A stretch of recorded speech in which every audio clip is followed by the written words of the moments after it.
Hello, COP! I'm Brother Jay, and I'm a senior business intelligence developer, and we are part of COP East Campus. I am Sister Micah, a project manager, part of Banner of Praise Choir and MEF of East Campus. Nung bata po kasi laki na ako sa church talaga. 5 po kami magkakapatid, so ko lang naman talaga makagraduate ng mabilis. Syempre gusto ko kasing makahelp sa parents ko, yun lang. Taga-Taguig po kami, family of 5, Christian family kami. Growing up, na sa tenement kami nakatira, I still can remember yung maliit na mantikilya ng Dairy Cream. Hinahati pa namin yun para magkasya sa amin during breakfast. So gusto kong makatapos, makabili kami ng bahay, and then makatulong sa parents. Nung binata po ako, alam ko na po kung paano yung mag-tithes and offering. Lagi ko pinagpe-pray na sana makatapos ako ng pag-aaral po. Yung sa tithing, patunayan namin na talagang grabe si Lord kapag nag-bless as long as you remain faithful to Him. Nagkakilala po kami ni Brother G sa TESDA, sa first job namin. Ako po ay part ng finance team. Part ako ng scholarship program. IT siya. During that time, actually, gusto ko mag-abroad kasi nung college ako, meron kasi akong pterygium sa mata. Need ko kasi makapag-save ng money para maoperahan. Nung nasa TESDA ako, after 2 years, nag-abroad ako. Long distance relationship kami. Medyo malaki na yung offer, and then doon ako nakaipon nung pampa-opera ako sa mata. Kinasal po kami nung April 10, 2016. Kasama namin yung parents ko, but still renting. So, nung time na yon nag-decide ka na hindi na siya mag-abroad. Kung ano na lang yung sweldo dito sa Pinas, pagkasyahin natin, as long as magkasama. Ngayon, doon ako nag-start ng mag-work ulit sa TESDA ulit. Doon na kami nag-struggle kasi wala masyadong saving kasi nga wala na ako sa abroad. Nung kinasal kami, na punta kami sa COP na, nakikita namin yung mga nakasama namin. Ang luwag ng life kapag nagbibigay ka. Doon kami na-encourage mag-vow. At nung nagpa-participate na kami sa mga vow, sunod na yung blessing. Number 1, yung sasakyan.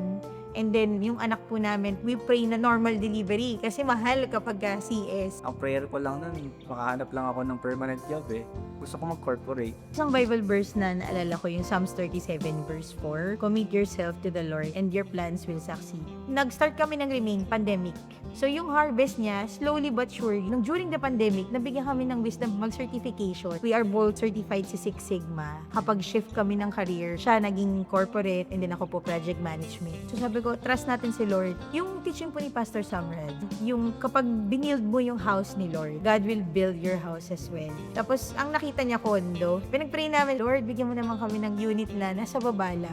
Grabe si Lord, inabigay sa amin. Ground floor, tapat pa kami ng swimming pool. So, ang galing ng harvest ni Lord. Ang daming blessing ng pandemic kasi yung company ko is biotech company. Ang trabaho nila yung magawa ng mga testing kit. Ang task ng sale namin, as in, meron kami electrical allowance, internet allowance, tas may mga bonus kami na tawag nga doon, pandemic bonus. So ngayon, nag-work naman ako na business intelligence developer. Pag si Lord, kapag naging faithful ka talaga sa Kanya, nag-participate ka sa giving, talagang yung outpouring ng mga blessings nandun. Sabi ko, Lord, bigyan mo rin ng opportunity yung family ko na magkabahay din. Sobrang faithful ni Lord, nabigyan ng pabahay yung parents ko at kapatid ko. Duplex siya, tapos 2 floor siya, in Trece Martires, Cavite.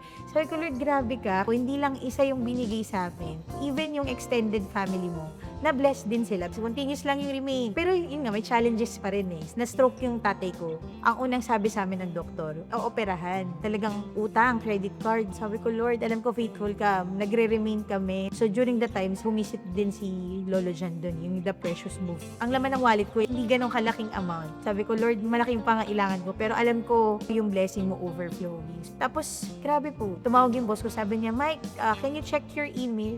Yung pala, yung increase ko, talagang significant po siya. 1/4 ng pay ko yung na-increase during that year. Siyempre, 250,000, manakabanak, saan ko kukunin yun? Meron pa akong utang dun sa dating hospital. Tumawag ulit yung boss ko, sabi niya, Mike, nag-potluck yung company. Even yung mga counterparts natin sa Hong Kong, nagpadala ng pera. Kaya grabe, nung pag-uwi ng tatay ko, yung hospital bed, oxygen na iuwi namin, even the bill po, nag-open window po talaga. And then, napakabuti ni Lord, hindi naman siya na-operahan during that time. This year, isang harvest na naman po, yung pang PT, medyo mahal. Kasi twice a week, sabi ko, Lord, provide mo naman. Grabe si Lord, this year, nabigyan po ako ng pinakamataas na rating kasi na-nominate din po ako sa CEO Award sa Canada ng company namin. Sinagot ni Lord yung pang PT ng papa ko at saka po yung mga pang check-up niya. Ganon ka-significant yung increase. Sabi ko sa kanya, kahit malaking nakuha nating bonus, bigay natin kay Lord yan. Kasi talagang si Lord magbibigay. Ito lang po, igmamasteral kasi siya, may po kami mag-upskill talaga. Kasi naalala ko yung sabi ni Pastor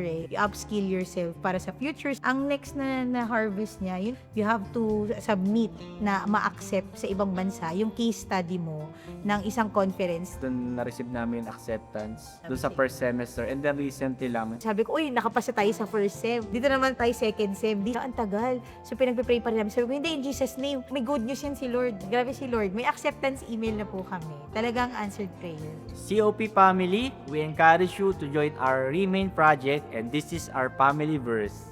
It is said in Jeremiah 29 verse 11, "For I know the plans I have for you, for who declares the Lord, plans to prosper you and not to harm you, plans to give you a hope in the future." Remain Project will open the windows of heaven. Hindi lang siya healing, hindi lang siya property, favor siya. Bagamat may mga struggles sa buong mundo, the hand of God is extended for us. As we build the house to the next generation, God is building our house and our lives as well. In terms of healing, in terms of favor, in terms of guidance and wisdom to build our own family.